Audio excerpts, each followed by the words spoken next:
विदेश में दंता बदला है, पापति दंता बदला है। अब वही तुतला के कहते हैं ये अंतरिक्ष मामला है। क्यों नहीं अर्नब गोस्वामी जैसे पत्रकार पर कार्रवाई होती है, जो पुलवामा घटना के बाद जश्न मना रहा था। हमारे बाप दादाओं ने लड़ा था गोरों से और हम लोग लड़ रहे हैं काले चोरों से। तो ये भाजपा के जो कार्यालय बन रहे हैं 500 हजार रूम के 5 स्टार होटल, क्या इनके बाप दादा मछली पकड़ के लाए थे?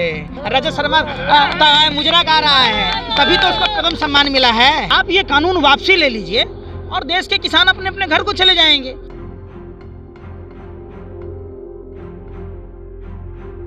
देखिए, सरकार की मंशा अगर साफ होती तो आपको लगता है कि जो लोग देश के किसानों को दूसरा भगवान के रूप में आंक रहे थे, आज वही लोग चुप और मौन क्यों हैं?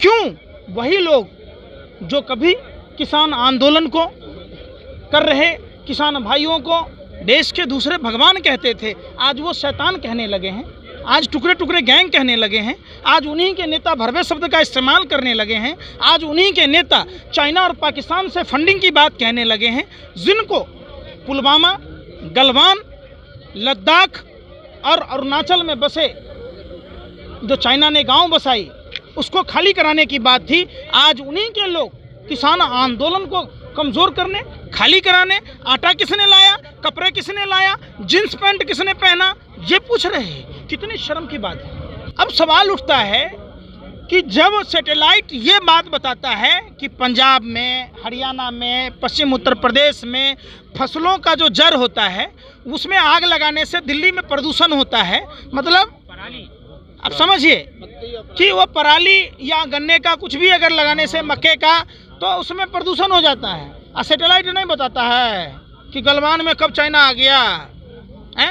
सैटेलाइट नहीं बताता है कि लद्दाख में चाइना कब आ गया, अरुणाचल में कब आ गया। जबकि भाजपा का सांसद अरुणाचल प्रदेश का तापिर गांव अंतरात्मा की आवाज़ पर बोला था, फिर उस पर संज्ञान क्यों नहीं लिया जाता है? बहुत बड़ा सवाल उठता है ना भाई। अच्छा, तो कहते तो कि पाकिस्तान को तो टाइट कर दिया, 370 है ना भैया, ये मैच फिक्स है।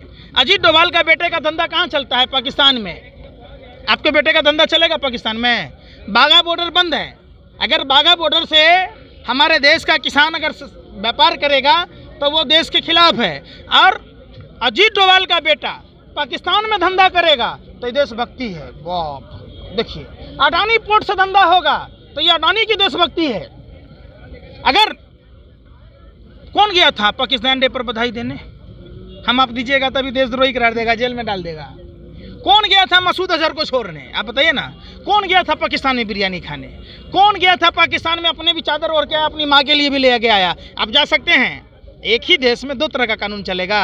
आप जाइए बिरयानी सब गुप गुप मार के खाइए, चादरों ओढ़ के चलाइए, अपनी माँ के लिए भी ले आइए। हैं, ये वही लोग हैं। जब देश आज़ादी की लड़ाई लड़ रहा था 1941 में, श्यामा प्रसाद मुखर्जी मुस्लिम लीग के फजाहुल हक के साथ सरकार बनाए, बंगाल प्रांत में वित्त मंत्री बने, धर्म के आधार पर विभाजन की बात की। 1942 में भारत छोड़ो आंदोलन कुचलने की बात की। 1943 में गुलाम हुसैन अब्दुल्ला खां और जिन्ना के साथ सिंध प्रांत में सरकार बनाई, अखंड भारत को खंड खंड किया। आज ये भारत और पाकिस्तान का राग अलापते हैं, कहते हैं गांधी ले ने किया। अरे कमबख्तों, इतिहास बताता है, हम पढ़े लिखे लोग हैं, गोबर को च्यवनप्राश समझ के चाटने वाले लोग नहीं हैं, गौमूत्र को अमृत समझ के नहीं पीते, हम रोटी खाते हैं। कहा तो जा रहा है कि इसमें जो किसान आंदोलन है इसमें विदेशी ताकत है, रियाना, मियां खलीफा, ये सब। ट्रंप की गुलामी में नमस्ते ट्रंप किया गया तो ये आंतरिक मामला नहीं था। ट्रंप के लिए प्रचार किया गया, अब की बार ट्रंप सरकार है, हाउडी मोदी कार्यक्रम किया गया तो क्या था? आंतरिक मामला नहीं था। आप समझिए, विदेश में दंता बदला है, पापति दंता बदला है। अब वही तुतला के कहते हैं ये अंतरिक्ष मामला है। ये सपोले जो आज बिल से बाहर आए हैं, देश में इतनी तरीके की बातें हुई, चाहे वो निजीकरण का मामला हो या बेरोजगारी का मामला हो, मंदी का मामला हो, अर्थव्यवस्था का मामला हो या सरहदों पर सेना के जवानों का मामला हो, यहाँ तक कि पुलवामा घटना की जांच के लिए सचिन तेंदुलकर नहीं बोला, नहीं बोली लता मंगेशकर, नहीं बोला अक्षय कुमार। तो ये भरवे उस समय कहाँ थे? वो सवाल क्यों नहीं ट्वीट करके पूछते हैं प्रधानमंत्री से कि सैटेलाइट जब ये बता सकता है कि पराली जलने से प्रदूषण होता है तो सैटेलाइट ये क्यों नहीं बताता कि वो कार किसकी थी जिस कार में 300 किलो से अधिक RDX और जेलेटिन था? इन भरवों को शर्म नहीं आती हैं? जिस थाली में खाते हैं उसी थाली में छेद करते हैं, जिसी का खाते हैं उसी को ठेंगा दिखाते हैं। अगर आज देश का किसान अपने खून पसीनों से धरती माँ को नहीं सींचकर अन्न उपजाएगा तो हमारे थाली में रोटी कहाँ से आएगा, कहाँ से आएगा। और सुनिए ना, सुनिए, आप बात समझिए, भाजपा आईटी की तरह नहीं। आप किस आधार पर, आपको किसने संविधान का कौन सा सेक्शन अधिकार देता है कि आप किसी को आतंकवादी कह दीजिए, किसी को पाकिस्तानी कह दीजिए, किसी को टुकड़े टुकड़े गैंग कह दीजिए, किसी को माओवादी कह दीजिए। देश का आपके बाप दादा का जागीर है, बाप की बपौती है? देश सबका है, सबका खून पसीना है देश में कि एगो आप ही का बाप दादा जिसका वो सावरकर की औलाद ये तय करेगा कि कौन देशद्रोही है, कौन देशभक्त है। जिसके बाप दादा गोरे अंग्रेजों से 60 रुपया पेंशन लेके चट कर गया दलाली में, भरवागिरी में। देश का पहला आतंकवादी नाथूराम गोडसे के लोग तय करेंगे कि कौन देशभक्त हैं या कौन नक्सली हैं। आप बताइए ना,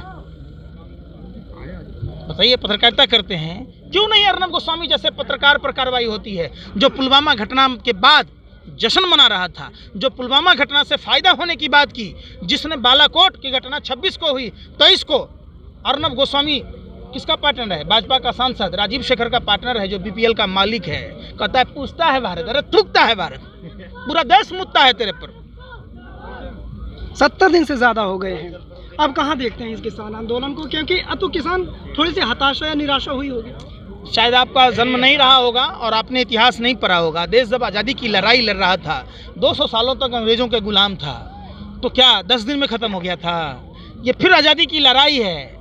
हमारे बाप दादाओं ने लड़ा था गोरों से और हम लोग लड़ रहे हैं काले चोरों से, उन्हीं के नाजायज़ औलादों से जो उन्हीं की आइडियोलॉजी को मानता है। जैसे गोरे अंग्रेज़ों ने देश में जाति, धर्म, भाषा और प्रांत के नाम पर नफरत फैलाकर ईस्ट इंडिया पार्ट 1 की सरकारों ने देश को लूटा था। ये उन्हीं की नाजायज़ औलादें आज जाति के नाम पर, धर्म और भाषा और प्रांत के नाम पर अपने ही मुल्क को लूट रहे और देश बेच रहे हैं। आपने बजट नहीं देखा, सारे बजट में कटौती। एक बात बताइए, जब आपके पास बजट पेश करने की औकात नहीं है तो आप नया संसद भवन क्या झक मराने के लिए बना रहे हैं? आप उतना ही पैसा देश की बजट में लगाते तो देश का कायाकल्प होता। अब ये कहते हैं चंदा की बात। आप कभी पत्रकारिता में आपने सवाल पूछा कि देश भर में जो कार्यालय बना रहे, एक आम आदमी अपना मकान नहीं बना पाता है 2 कमरे का, तो ये भाजपा के जो कार्यालय बन रहे हैं 500-500, 1000 रूम के 5 स्टार होटल, क्या इनके बाप दादा मछली पकड़ के लाए थे कि धान रोप के लाए थे, रिक्शा ठेला चला के लाए थे? कभी आपने पूछा? पकड़ के तो उतने पैसा आ भी नहीं सकता। तो कहाँ से आया भैया पैसा? देश बेच के ही आया ना। आप एक बात है, देश का किसान दिल्ली की राजधानी माने देश की राजधानी दिल्ली में नहीं जा सकता है, तो नीरव मोदी, मेहुल चौकसी, विजय माल्या जैसे लोग इतना हजारों हजार करोड़ रुपया लेके कैसे फुर हो गया? कैसे? आप समझिए, जो भारत का लुटेरा, समझिए, जिसने यस बैंक डुबा दिया, जिसने यस बैंक को डूबने पर मजबूर कर दिया, बैंकों में डकैती डाला, 35,000 करोड़ रुपया लेके सुभाष चंद्रा जी ने, उसका मालिक जो भाजपा का राज्यसभा सदस्य है, कैसे भाग गया? हम देश की राजधानी में नहीं जा सकते हैं, हमको आने नहीं दिया जा रहा है। आप जामिया की घटना में देखा था, कपिल गुज्जर पर कार्रवाई हुई, दिल्ली दंगों का अभियुक्त परवेश साहिब सिंह वर्मा, अनुराग ठाकुर, कपिल मिश्रा पर कार्रवाई हुई। कपिल मिश्रा ने तो प्रधानमंत्री को सेक्स रैकेट में शामिल होने का बात बोला था। पाकिस्तान, उन्होंने ISI का एजेंट बोला था प्रधानमंत्री को, क्यों नहीं कार्रवाई हुई? आपने देखा था JNU में तमाम छात्रों को लाइट बंद करके, इंटरनेट बंद करके मारा गया, पीटा गया है। कहाँ है कोमल शर्मा? आपने कभी सवाल पूछा? कौन है ध्रुव सक्सेना? कैलाश विजयवर्गीय के करीब रहता था। आपने कभी सवाल पूछा? क्या DSP देवेंद्र सिंह पर मैंने स्ट्रीम मीडिया नहीं पूछ रही है भैया, पूछ रही है कि मुजरा गा रही है, रजत शर्मा मुजरा गा रहा है, तभी तो उसको पद्म सम्मान मिला है? वही भरवागिरी का तो रजत शर्मा को मिला है ना, Y+ सुरक्षा। उसी रजत शर्मा को भरवागिरी का मिला है, नेहरू म्यूजियम में सदस्य बनाया गया है, उसी भरवागिरी का क्रिकेट कंट्रोल में मेंबर बनाया गया है। आप ऐसी बात कह रहे हैं। अच्छा, एक सवाल और, संसद में कृषि मंत्री ने कहा कि ये किसान काला कानून तो कर रहे हैं, लेकिन उन्हें पता ही नहीं कानून काला क्या है उसमें। जब इनके पापा को, नरेंद्र मोदी को, काला शब्द नहीं पता था, दिल में काला था, अगर नहीं काला रहता तो जसोदा बेन जी से हिल मिल के ऐसे गले मिल के रहते, जिसकी मांग में सिंदूर भरे उसकी मांग पूरी किए होते, जिसके साथ अग्नि के 7 फेरे लिए, 7 जन्म जीने मरने की कसम खाई, तो बात बनाने से बच्चा पैदा होता तो मोदी जी को 1 करोड़ बाल बच्चा होता। गंधारी के रिकॉर्ड को फेल कर देते।